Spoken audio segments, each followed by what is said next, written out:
August 8, 2024 na kung saan sa ngayon ay patuloy pa rin na mayroon tayong binabantayan na LPA at bagyo na nasa loob at labas sa ating area of responsibility.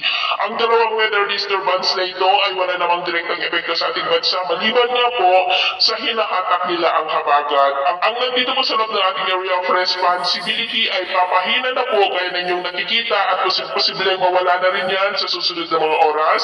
Wala na pong sirkulasyon. Ang bagyo naman na nasa labas ng ating BR na nandyan sa baba ng Japan, ang humahatak na lamang po ng habagat pero hindi naman po kasi lakas ng nagdaang mga araw pero magpapaulan pa rin ang habagat sa ilang bahagi ng kanluran ng Luzon. At sa ating long range forecast ay wala pa rin naman pong bagyo na namamataan na tatawid po dito sa ating kalupaan hanggang po sa susunod na 2 linggo.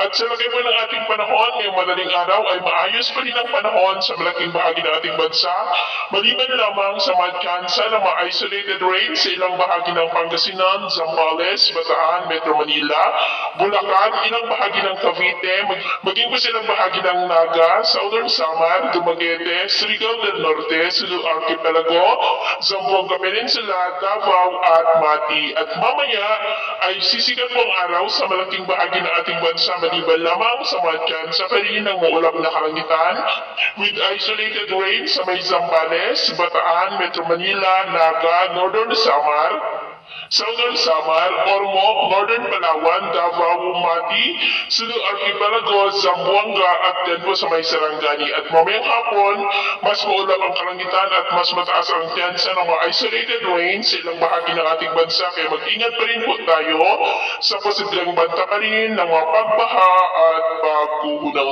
lupa.